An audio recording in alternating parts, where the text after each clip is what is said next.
Nabandi le 29 octobre, le 24 juin. Fali Poupa, Héritier Watanabe, Ferregola, Pona, le coq, Zala Pena, artiste. Meilleur, mais j'ai dit meilleur concert, meilleur concert, Pona le coq. Les stade de Martyr à Ferregola, le padre. Pesabiso, parti à Nzembo à Ferregola.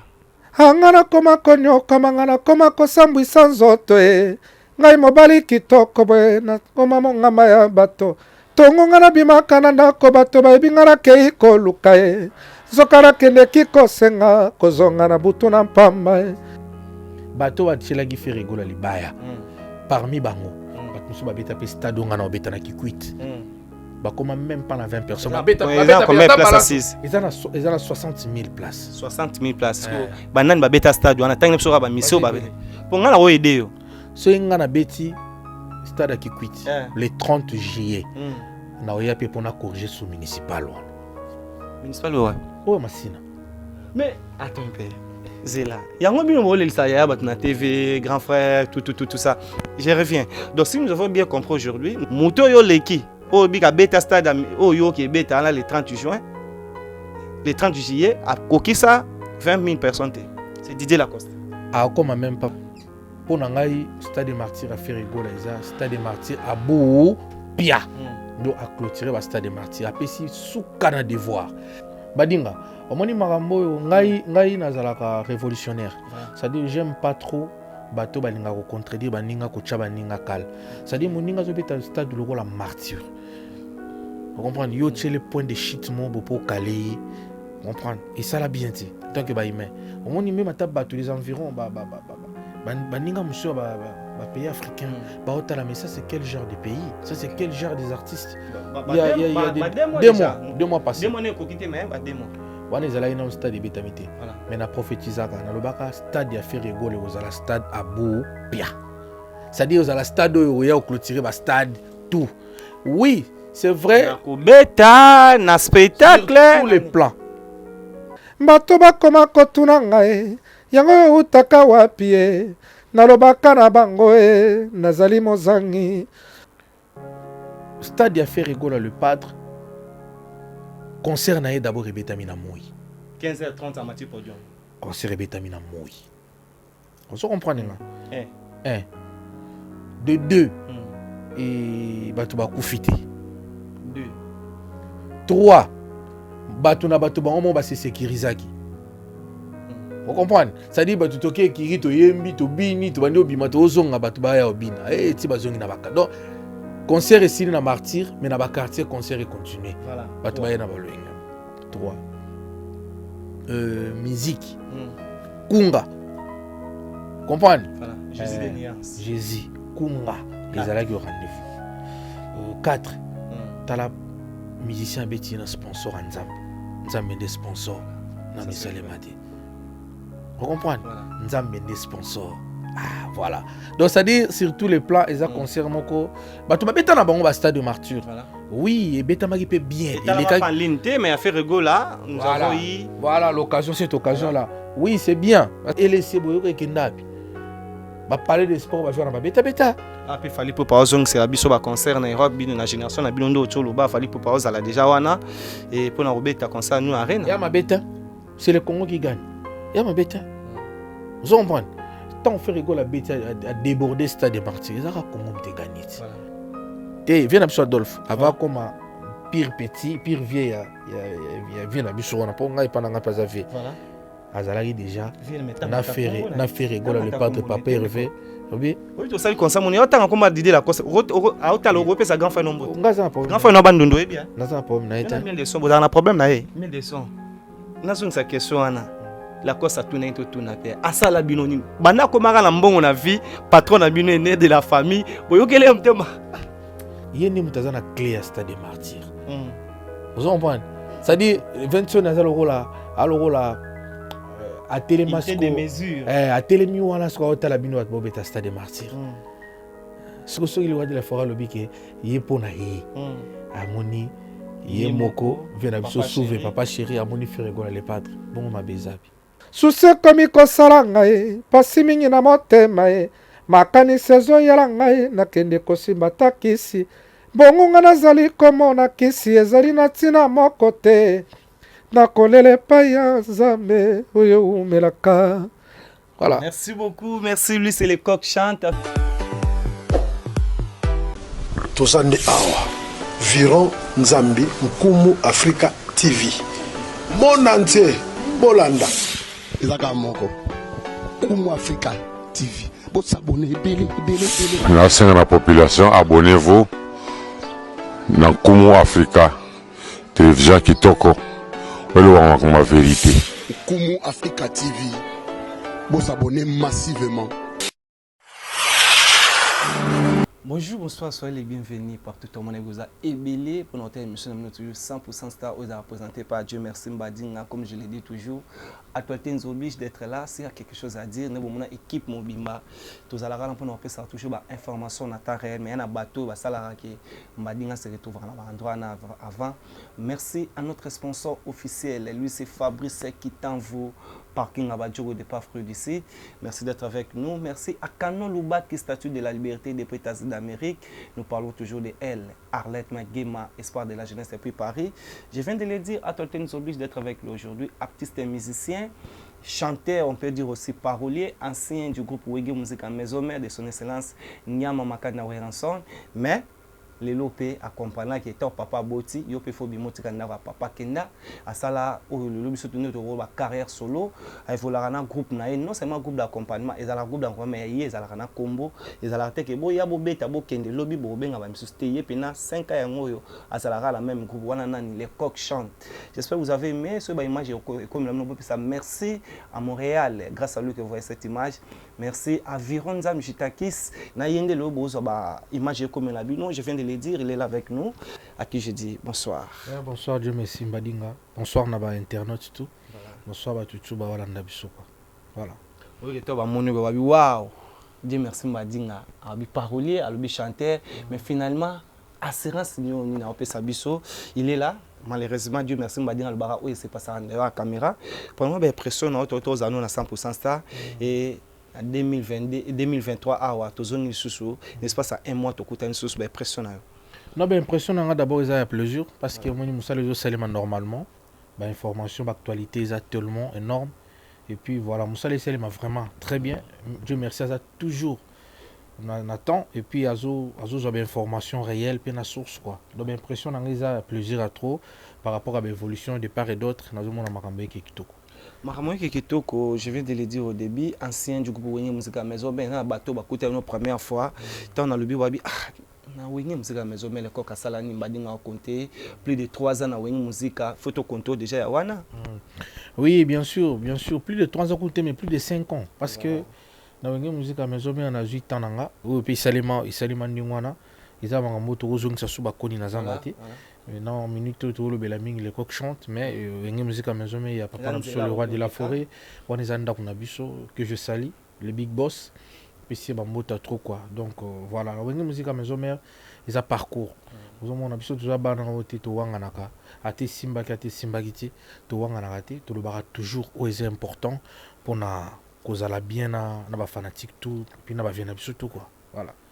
Là, je vois Badega Schengen 5 étoiles, Andrea à Paris, wana ba vendre TV mo ba te belé na merveille Congo.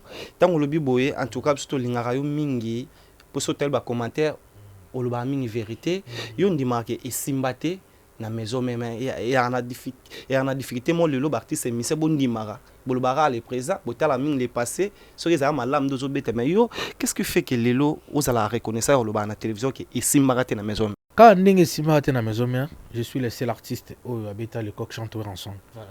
On aura vu le roi de la forêt de son vivant.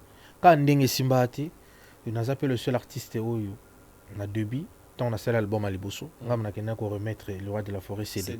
Quand on a été artiste à Liboso, où et Simba na Wenge Musique à maison mère, on a les coqs chantent, na accompagner le roi de la forêt. Na campagne électorale ngape na betela nzembo ya campagne électorale na voilà donc nga na reconnaître ka déjà na reconnaître parce que au moins ba réalité musu tanto lo ba isimbarate ba réalité musu to lo ba peut-être tangamate parce que pona ko simba na isimbara parce que na kindaka na zalaka voilà mais etangamate na luka oyo ezalaki par exemple soué nanga to rêve nanga se réaliser normalement et ça là nango pe ba rêve tout arrivera pe na vie au moins on peut salemi mais peut-être 50%. Vous comprenez? Voilà, les restes à 50%, donc continuons, on peut côté mususu pe simbi vie pe sili. Voilà, c'est comme ça dans la vie. Pour Nangaï, namona qui est Simba, parce que dans les cas là, il y a un grand homme de la musique congolaise, le roi de la forêt. Nazwa on a kozwa et puis voilà, et les ceux qui nazo résisté, c'est grâce il y a le roi de la forêt. Grâce à la formation au Nganazwaki. Il y a un monde lelo. Oui, puis ça peut résister banzi on voit la pangaï. Naza parmi les artistes oyo nga. Naza parmi les artistes on a bandela susu. Nga. Les cochons naza parmi les artistes on a pesa pe baninga musugu. Ba sala orchestre lelo. Ba oser. Ya osala on parce que ba monaka. Moi na famille na pesa c'est moi. Na famille so boza o monaka cousin mon boy a utai mboka yi. Bo pesa chance te na famille. Nzo ndi cousin on a bolneza ka père na bino atangisa yi. Voilà. On comprend ton père ramène atangisi bino bo boycoté ba chiki bo sala ba boy bi ke boza ba na père. De boza la ba droit na bino pel ma droit. Parce que moi na cousin wana outine quelque part moi na tata moi Simon boy ayaki moi na tante mo ga wana ye bolneza ka na profiter na mbongo ya père atangisa nga chiki. Et lobby na nganza meni mutayibi. Eza lokola ba biso. Ça dit tant nga na leka na ngé musique mais so na apprenant oyo na quoi apprendre et puis vent wana le roi de la forêt combo ya ranson nga est-ce qu'on exploite ngo est-ce que yango excita ba noko mususu pe basala ba mouvement donc nga tano beta na la zamba playa kermesse de la paix wana ba musicien presque belé wingi musique maison mais bazala ino na wingi ça c'est vrai vous monde est-ce que ba mususu ba kermesse on voit que les coqs chantent na groupe naie et puis le roi de la forêt beta na triomphal nga na beta na la zamba à l'époque 10 000 francs voilà.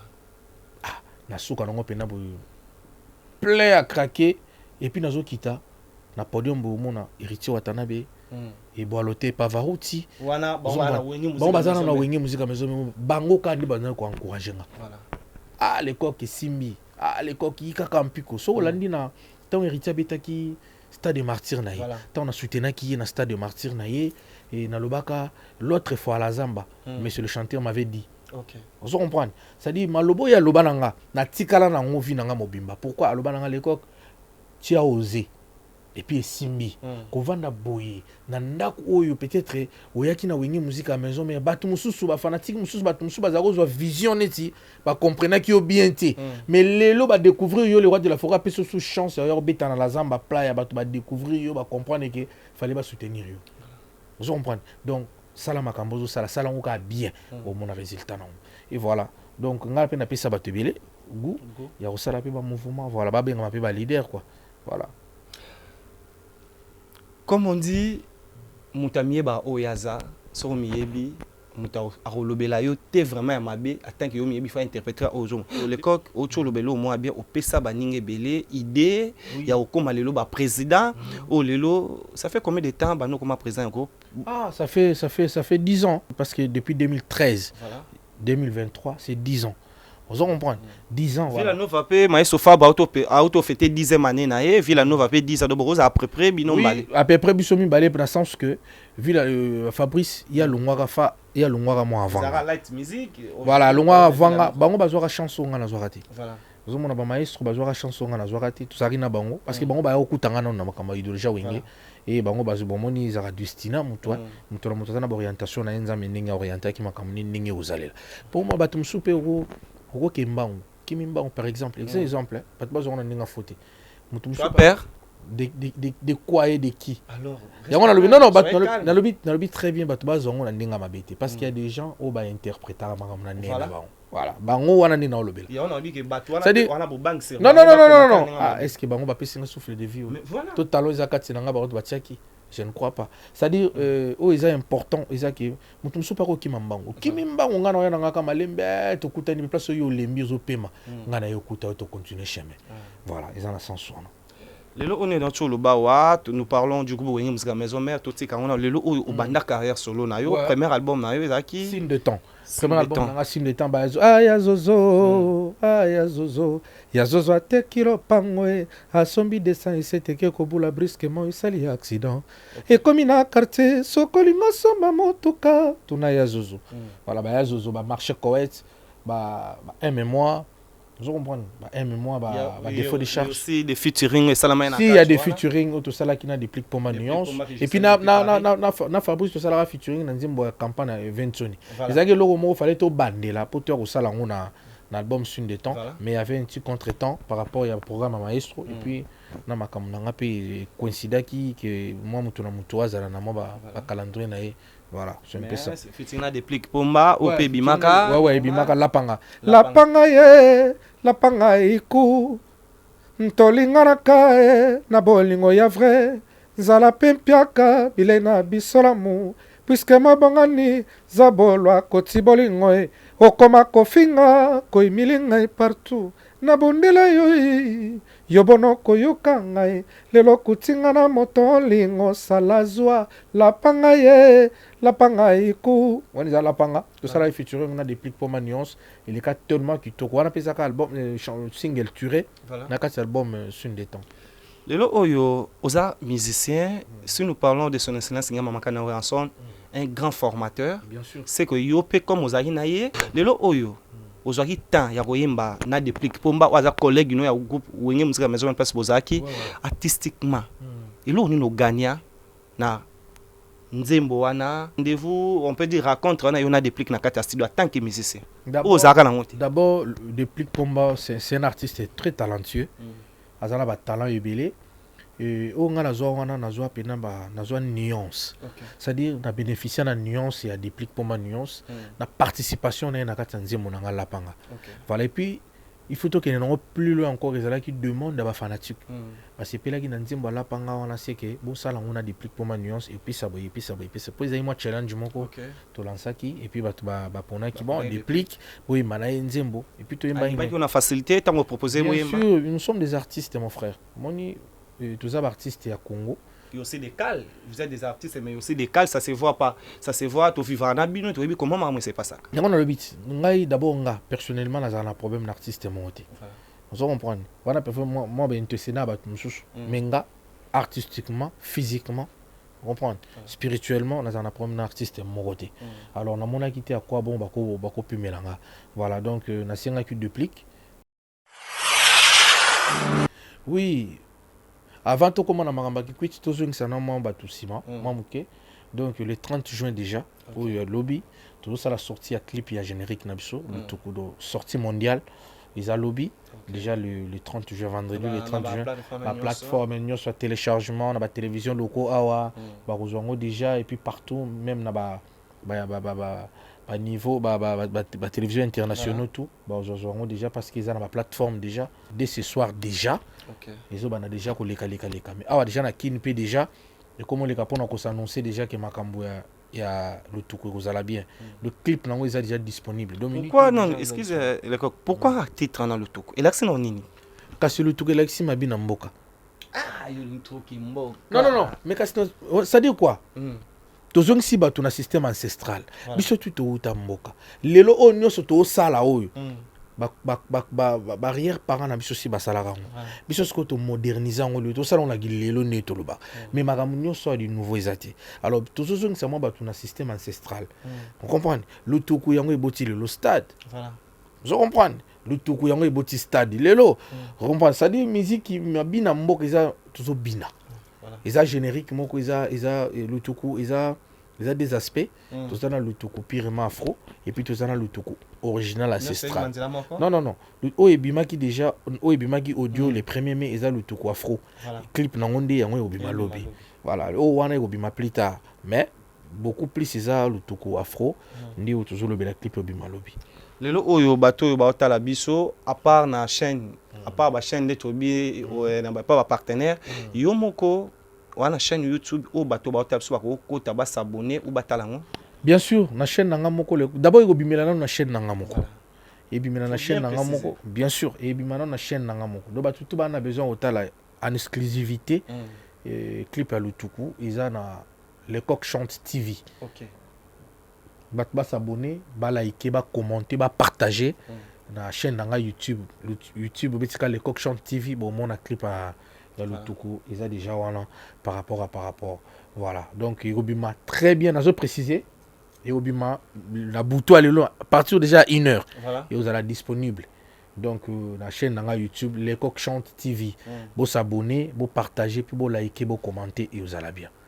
Merci beaucoup. Comme je viens de dire, vous s'abonner, vous partager. Non seulement vous s'abonner, vous jouez en kaka. Vous partagez pas bateau, vous avez un ça système, vous avez téléphone à Mninga, Les Coq Chante TV, au côté kakawana mbalamoko, vous s'abonner. Si vous à considérer que vous avez une très bonne musique et à PC bien pour besoin c'est là et sincère on est bien. Le lot oyo les coq toera minga monde musical à part yopé. Ah, les lopes ça sont déjà op ça audio vidéo zo bima à les 30 mais et aussi des gens oyo ba pe na ba studio ba outpe ba studio le quoi yo ba bimi cp ozo pe temps yo kabango. Oui oui ba album oyo bima qui déjà oyo ils a sur le marché moi quelques albums na yoki bien que na koyo ka tout parce que ngamo na zapi focaliser na makambo nanga ozo mona studio rap studio le ba chancel mbemba studio rap palais studio rap boulot palais le studio rap palais voilà donc ils ont moins d'ingwana ouais donc ils ont moins d'ingwana mais au moins en tant qu'artiste album nous so soki bimi to yo kaka voilà o chelito yo ki akuna makambo za bien na o pe lu ngebima voilà toujours yo kapé toujours mona moi ba morceau moi ba studio na ndenge zo se passer voilà en même temps peu au côté même studio na bango po auto tanga déjà bien sûr ça dit nzunga musique ezaka yangwana moko nzunga musique ezaka yangwana moko c'est-à-dire ezaka état d'esprit artiste pour tout le monde na état d'esprit na faisabilité na kiye ndi yango esalaka différence mais musique yango ezana moka moko na intelligence na yo so oche ebindingo memela makamu na yo et puis quelque chose selon na sepeli on a renseigné un mot beton on posé que ça ba ninga ba temba dinga nous parlons que de nous mais j'ai vite compris que au social hein ngala zala bien na mutu tout mais ngala linga mutu abandanga ngala banda mutu te parce que c'est éducation na ngai et puis na zara bongo na ebité nga so bandinga to ke na sans fin nga zala bongo parce que d'abord moi je respecte tout le monde nga banga na banga mutu te na respecta mutu tout et l'artiste abeti lelo na yo ki na baf la beti na respecter parce que c'est un artiste na banga mutu te nga so ye na nga mabe na yepe mabe makasi. Merci beaucoup, je salue calculatrice de la presse congolaise. Elle, c'est Nadège Kimana. Je te salue là où tu es. Le lo oyo koyo katomi un peu au solo là, toi en époque oyo poto kangama. Poto ko muzonga malema. Ah wa pe biso pe to sali Zénith na biso. To sali Olympia na biso, to sali Bercy na biso. Oui, le lo to biso so ba bien. Pose à la musicien to confirmer il faut les stade de martyr. Le 30 juin, to sali na Wenge Musica 4x4 tout terrain. Le 29 octobre, tu as une fall Ipupa. Le 25 décembre 2022, tu as une héritier Watanabe Costa Nostra la poule Gamotona Tembe. Le 24 juin 2023, Ferregola, le padre Motayambo. Tu as 4 concerts au Ebetami, les Coq Chante. Le 12 août, tu as fait les soirées quoi. En tant qu'artiste, tant que on a concert, on a bandé qu'on a eu Congolais, 80 000 places assises. Pour moi, surtout sur point de vue, papa ba concert, on a tué le temps artistiquement. Concert nini oyo tant on vend du botal obité. Groupe oyo en tout cas félicitations. Côté son, côté lumière, côté instrument, ça là vraiment franc en tant que musicien. D'abord ba vena biso wenge to longola bango non parce que ba vena biso bango ba banda idéologie ba stade. Voilà. Bango ne ba colosta, bango ne ba na fongola stade. To longola bango, surtout tie le reste ba tikali. Kemtaza na fongola stade des ara Kinkese emena en 1997. Kasingi a otangete na lobi ke ba vena biso wenge parce que ba nina ba vena biso wenge. Ouais, au fongola yo bi mu bango ne ba na ngote bango pe ba yaki continuité pour Kinkese emena mtaza na biso emene ya pe a son âme. 1997 kwa mambo watari wambi levé Kisimbi grand prêtre de Likonzinga. Vous comprenez? Et certa vena biso ye azalaki likolo ba vena biso wa wenge azalaki grand frère na bango tant otangi wenge na le reste tout batikali ba génération na biso et puis bango tout bazui goût pour na wenge ya wana biso ki to longola na ba via wenge pour bango bazalaki na clé ya génération na biso voilà stade le reste batikali je crois émission to salaki na yo voilà émission to salaki na lobela kayo ke stade ya Ferregola le padre kozala stade moko stade des martyrs à Beau Pia na lobara boy tant que ça une émission voilà surtout compter les lots il y a 2 mois passés 2 mois ne kokité mais à 2 mois wana ezala ina stade de Betamité mais na prophétisaka na lobaka stade ya Ferregola ozala stade à Beau Pia c'est-à-dire ozala stade oyo ya clôturer ba stade tout. Oui, c'est vrai. Beta, na spectacle. Sur tous les plans. Na plan nyonso. Bien sûr, na ko prouver bino, pourquoi pas. Stade ya fait rigola le padre. Concert na d'abord rebetamina moi. 15h30 à Mathieu Podium. Concert rebetamina moi. On se comprend nga. 1. De 2. Et batu ba kufite. 2. 3. Batu na batu ba omo ba se sécurisaki.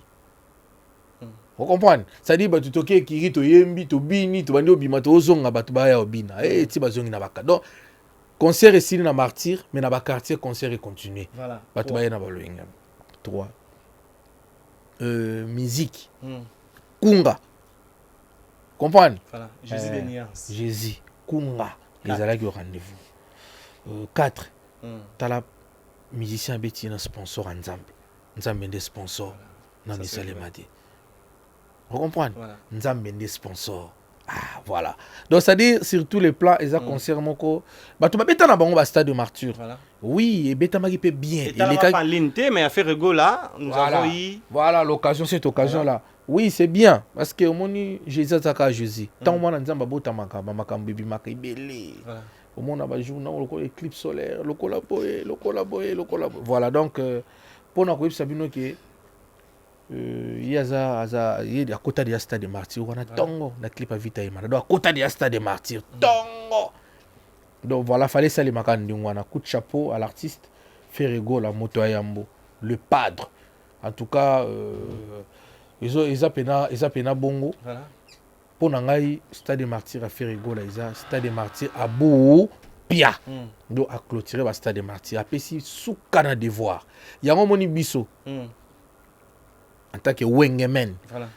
Dans le bon, dans le pena à fauter. Moni, bonjour, le 24 ans, ils allaient payer le rôle à moi polémique. Oh, à Chikoto. Parce que il peut bateau, bachaki, autant à combo, c'est impossible. Bateau, bachaki, il baille. Dans les 24, et Mbamsou, Babeta Stade, on a Obeta. Ils ont 60 000 places. Bah, ça n'a même pas 20 personnes à Stade. Arrête ça. Il y aura même sauté. Bateau, à Tchelagi fait rigoler, il baille. Parmi Bango, Mbamsou, Babeta Stade, on a Obeta, na Kikuit. Bah, comment même pas la 20 personnes. Ils ont combien de places assises? Ils ont 60 000 places. 60 000 places. Banan Babeta Stade, on a tant de mission. Pour nous aider, nous avons rédé à Misso Abeta le 24 juin. Nous avons JDT Moulopo. Et nous avons aussi Didier Lacoste Maïfou de Abeta dans le stade municipal à Massina. Nous avons mis ça dans le stade de Zobeta. Tu es venu sur Rédé à Miss Foll, on est dans Marambot. Il était.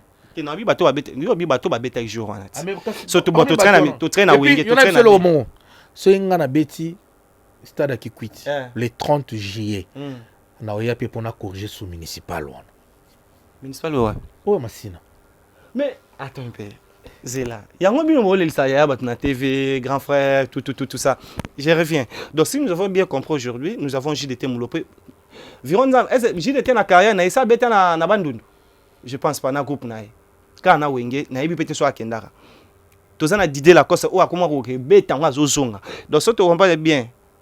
Moto yo leki. O bika beta stade o yo ki beta le 30 juin. Le 30 juillet, à Kokissa, 20 000 personnes. C'est Didier Lacoste. À Okoma, même pas place Swanati. À Okoma, ça dit, il y a absolument oh. Badinga, au moins, Marambo, ngai nazalaka révolutionnaire.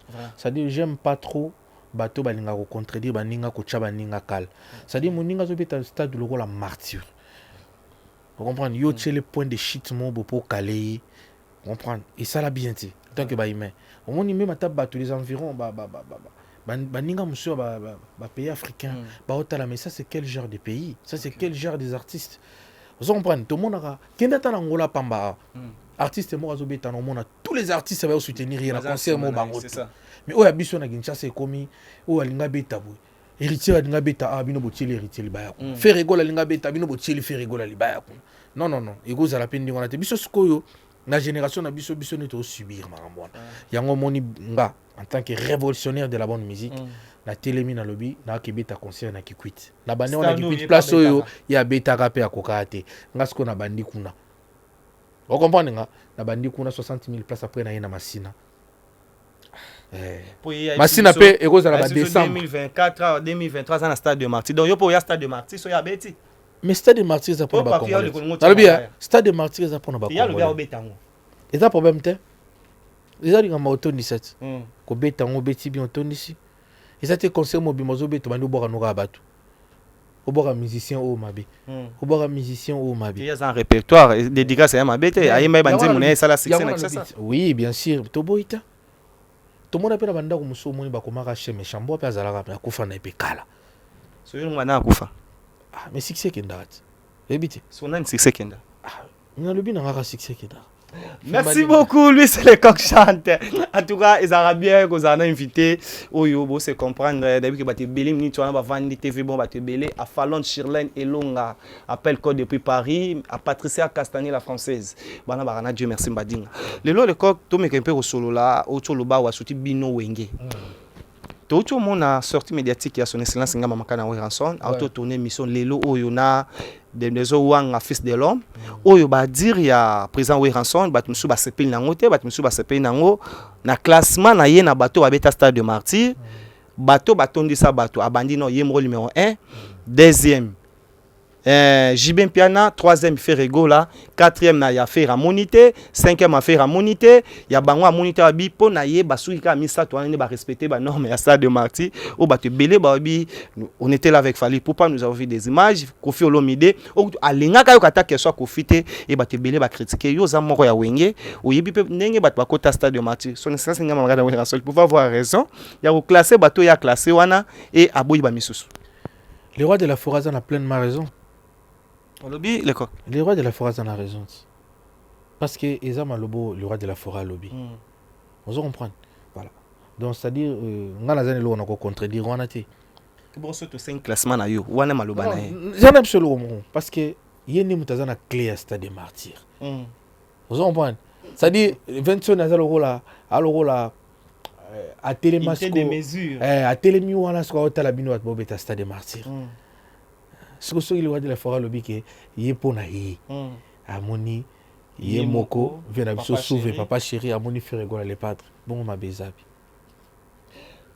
les lots ils ont facilité les coq vandi bo na palais bakoko bako ya te komona Ferrego la rejoa adjani miel de son maïso fabro yebo et bolotin to yocha susuna prince d'Angola japonais tutu kaluji famille wenge na podium moko bazo bete sala ki onde comme on a image bon non et ça là un plaisir hein et ça là un vraiment plaisir comme on a unité wana comme on a amour wana je crois pour ba sangana subongo et 8 ans voilà pour ba sangana ndingwana et 8 mois temps et voilà quoi donc pour nanga ezabi logo biso musique to linga surtout lingi ezalaka pour na clan wengete voilà vous comprenez ezalaka pour na clan wengete Fally Poupa papa sala ngo to monaka Montana ka menga zaka na podium na bosi sa Montana ka menga zaka na podium to monaka Gibson zaka na podium to monaka Sam Chinto zaka na podium il y a pas mal de gens zaka na podium Fally Poupa eza da ilo resala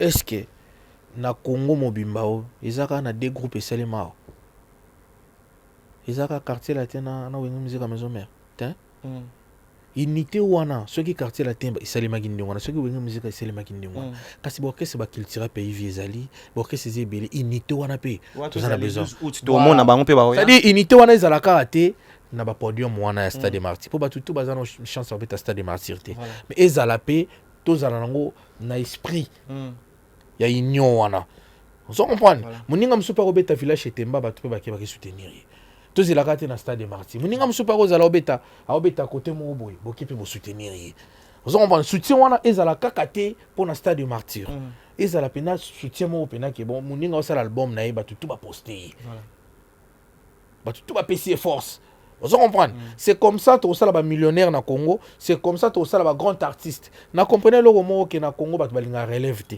donc tellement ngala lingi kana za likolo wana ngamoko mutu salinga yo oya na lobi yango pena na lobi yango à cœur ouvert ça dit na Congo ezaka batu mo balinga et quoi neto mona na football omona ka joueur mo ka yo wana faza la ka do ye wana batangi na mazembe batangi na vita ye wana batangi na imana batangi na renaissance batangi na ba club nyoso do ye kaka te vous comprenez bongo ti amour wana faut ezala pena vrai tozala vrai vous comprenez les coq chantent beta le 30 juillet tout le monde peut artiste va soutenir les coq chantent stade à 60 000 places et là le roi matanga le roi fiti les joueurs mututu vous comprenez pour yo pena matanga bato ya artiste na matanga no pe bato ba yate ça dit il faut se soutenir surtout la génération na biso tout ça va victime le lot toyebi mbula to beta Olympia terre toyebi ni to beta Zénith et c'est boyoka so Élysée Montmartre boyoka ngo soutenir et laisser boyoka kendapi ba parler de sport ba faire na ba beta ah puis fallait pour pas zong c'est biso ba concert na Europe bino na génération na bino ndo tolo ba fallait pour pas la déjà wana et pour na robeta concert nous arena ya ma beta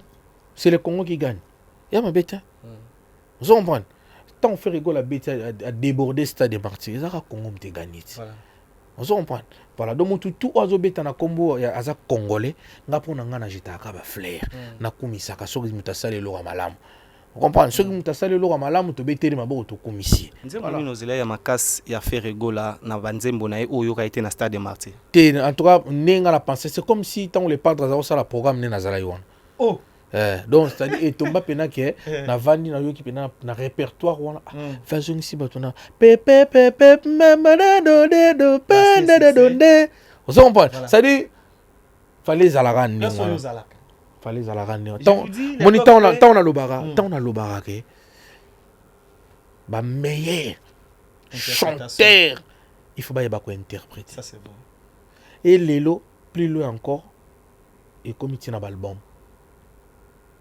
vous comprenez pas les coqs ils manquent un répertoire T ils manquent un répertoire c'est la source de musique congolaise ça dit le total ba fanatique avec Luambo maquette et c'est Luambo aussi quoi super mbela bango banzembo wana à travers ba chanson na biso toujours émerveillé ba fanatique na c'est comme ça dans la vie vous comprenez avec ceux qui questere mener mutu azama et c'est obeta son noni voilà aussi so noni wana te metika la œuvre c'est que biso ba totikali faut interpréter ils ont merveille du passé ça dit ngata on a yembi ngo fanatique ni moi zalaki on a raisonné ni ngako vivre na king questere mener en tant ngazalaki en vie aleli alingi yo asepeli na yo et puis na génération na biso on a problème moko ya ozana ba fanatique vous comprenez tous on a pena ya bino tous on a problème wana makasi po ba vie na biso na bazali pena na ba fanatique na bango va venir ça wingé puis nous qui peut pas bunda vous comprenez voilà donc pour nanga ceux qui ça to bolingo pour les vrais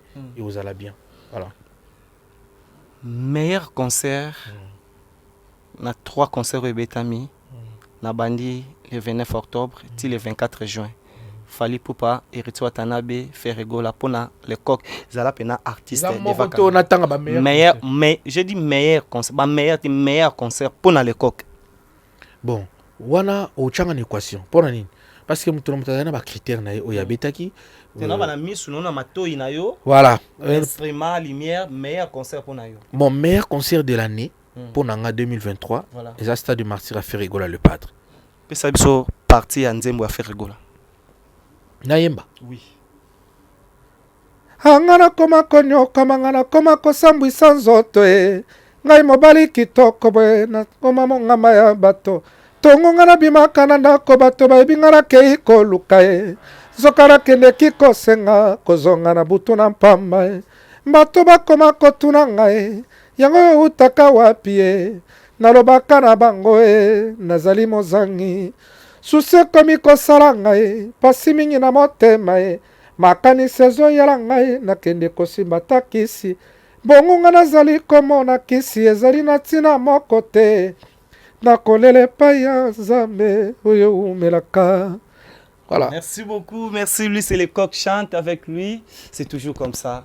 Et il y a un toi on a besoin que vous avez la voix artiste il faut ba redéfendre tant oye ba non un musicien peu ça bisopé ma manière à ming studio te fa bo pe za bien to comme que na chité mais les coqs chantent autour le ba awa okina otika CD la premier album na yo déjà son excellence ngama makana wa sa CD mais na répétition en Weranson les coqs chantent avant kende bandundu nini ememio peme na Weranson papa na biso parce que omoni lelo mwana nyonso alinga sali loko na ye famo na zonga na source akini pas papa azo ba directive azo pe ma bénédiction voilà donc kozonga na ngai na et pas papa comment on a papa OK nous expliquer papa ko solana papa par rapport à vision nanga dans orientation dans encadrement dans conseil et puis papa peut appeler sa mot d'ordre par rapport nanga appeler ça coaching appeler que non pour y za mukonza ba biloko wana ye mtaka na fongola ba stade vous comprenez 60 000 places assises ça dit papa na biso azana fongola ba stade pour ba stade wana no so ba na martyr so papa na biso mtaka na fongola nango et c'est na souffrir pour nango jamais fona que nous secret par papa na moni papa na biso le roi de la forêt na soli na papa pe singa ba conseil ba directive et puis voilà stade wana bon moi ndenge etonda là tu es sûr hein très sûr ton moni ba image mo circuler Adolphe Dominguez azolia azo fêter pour un concert à Ferregola récite wana alobi ACP là te na ba concert batu mais a Ferregola atika ko même masanga to mona ba la exception na régie comment on met même champagne pour un concert à Ferregola mais et ça li ba collègue na mino so ba mission bien té le quoi Didier Lacoste alobi na télévision anyongi ne ba congolais ba lobaka ACP te na geste wana Adolphe Dominguez ya za petit na ye mda meme na wengi ne na ko soutenir na ko ba na TV ta ke soutenir ndeko wana mususu na place à soutenir président Ranson ba bwa kisi alobi na télévision mais yo za musicien o rolo bani na Didier Lacoste o alobi ke anyongi pour na ba via wenge. D'abord, il faut que na vie mutu to na préférence na ye. Mutu na mutaza na oyi sepelisa. Na oza papa na biso. Mais moi na voisin mo bo sepelisa ko makasi. Nous on par rapport à comportement na ye, par rapport à savoir faire ne parfois ninga memela makam na ye. Ye parfois ye papa a sera toujours yo moi na ne. Là exemple ya. Moi na voisin moi na ninga se comportaka. Vous comprenez? Balobi te que ce oza pa wana papa na yo, oza mwana ya papa wana, c'est que oza na droit à tout. Je ne pense pas. Vous comprenez? Voilà, pour nanga ko fêter déjà vient na biso tata mo beach et ngola que amour. C'est-à-dire concert ya fait rigola, ils a parmi ba concert oyo batu ba bundisi na vie pour ebeta maté. Ça c'est vrai. Vous comprenez? Et où ils a concert oyo batu ba combattre na vie pour ebeta maté. Mais ba combattara oyo ils a nzambete, raison pour laquelle les hommes na batu tout ba fêter, batu tout ba sepeli parce que il faut ezala ndingwana. Ngana zolo bango na motema nanga concert sans sponsor ils ont nzambe ne fa soutenir à moi et voilà eleki ndenge eleki voilà papa vient na biso de tata mo beach sera fêter concert à petit na fait rigoler les pattes azala pe na ba petit na encadre pe ba petit na asola pe na ba collègue ne ya wingi musique 4x4 voilà d'abord amitié moni batu mususu to ya kosala ba règlement de quantité to ya pe kolela na TVT. Vous comprenez? Parce que moi, la réalité, avant, à comme pire petit, on a besoin d'un combo. Viens à Adolphe. Avant, comme pire petit, pire vieille, viens à besoin d'un pas à vie.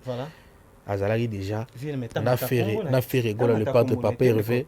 Oui, tu sais comme ça mon autant comme Didier Lacoste autant le repère sa grand frère nombre grand frère no bandundo e bien naza problème na eta bien de sombo dans un problème na eh naza problème na bon to wela ninga nazo betala nga stade à 60 000 places il est pas bétango ils ma beta to le bia ko 120 000 personnes non ils a problème te nga pe na grand frère no Didier Lacoste mbota autant na pesi bata bandundu tumbota trop banda na kwango ti na idiofa na pesi bango tout bambota trop na ninga bango tout grand bandundu tout ça na unité tout ça na amour place mabe za fo lo ba mabe place malamu ezali fo bongisa voilà comprendre ça dit moi na mbala lilalela ati ngala on se oui non pembo tete oh na pesi bata mosombote okolo barare grand frère na nga Didier Lacoste collègue na nga Didier Lacoste je te salue non ngana ya pona tanga bakomba batute na ndinga mabete mais de son nazo sa question ana la cause a tourné tout na père asala binoni bana komaka na mbongo na vie patron na bino né de la famille boyokele mtema musique bon ils a pu m'abêter ma patron monsieur peut ba koyarati yo raté non les passé na ebité na zala pété ba patron ni ba koya mais ba patron monsieur so gérer mon on a 4 000 $ par mois azana le pa on a ma campagne à tiba chinois yango na lobité wani za vie privée abatu yango na kota vie privée abatu te mais o ngana ina lobila o ils importer ça que tout monde peut ba patron monsieur azana na mbongo ebelelo pe akoya po gérer pe bien te ils en ont la réalité à vie vous comprenez maintenant elo ngana ina lobila mingi za concernant les 30 juillet bana qui quitte bana grand bandundu borita la bête maintenant bana wenge Voilà, donc on a annoncé Bino officiellement. Concert Nanga Kikwit. On a le 30 juillet. Dans le stade du 30 juin. On a besoin de soutien partout où vous êtes. Au futur, pour concert, soit Imika, c'est l'Osram. De te voir, droit foot à matin, mais bon, annoncé dans la télévision. Yo fouti. On a déjà Maramutu, ok. Maramutu, Pepele, il y a un moment où date, tout ça l'affiche. Déjà le 30 juillet.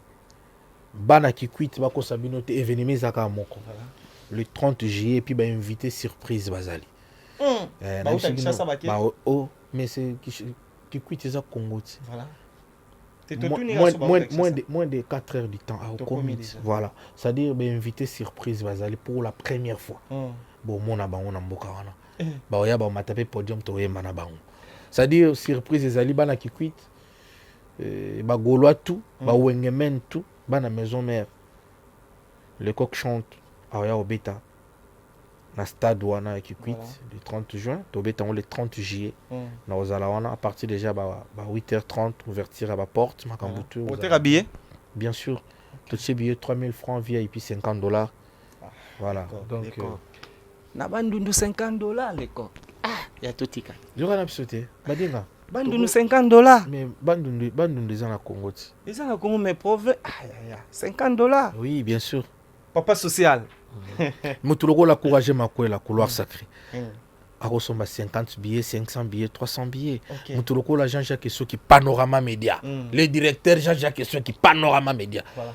Vous comprenez? Excellence, excellence Béran. Voilà. Arosomba, il vient de ministre numérique. Excellence Nabiso. Arosomba combien de billets? Peut-être 300 billets VIP. Pour naga le kumu, il y a musique et puis le kumu mboka na bango. Vous comprenez? Voilà, bah vient Nabiso le là Adolphe Mouzit on fume pas. Mon oncle Didier Massalo. Arosomba ba billet belé. Donc ça dit tout ça na ba fondation belé au Arosomba ba billet. Donc là bah André Kimbuta allé au sommet. Le conseiller Joseph Moke Tawaba. Arosomba ba billet belé pour na Kikwit wana.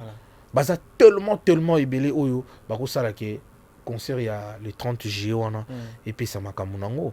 Voilà, donc il y a des banques exaté batutu bazala kitoko batutu ya Kikwit ngana oya trobeta concert na biso et roleka bien. Voilà. Merci beaucoup, nous sommes arrivés précisément à la fin, j'espère que vous avez aimé et nabi ki batu belé batalio ba dédicace na ba yo numéro contact nabi ki batu belé ba luka ba somba billet déjà né autour lo ba ba somba ba billet pour na batu ba on va rosater ba sombi billet pour délégation ya wana pour kala mingi beto wana ba propagande. Bien sûr.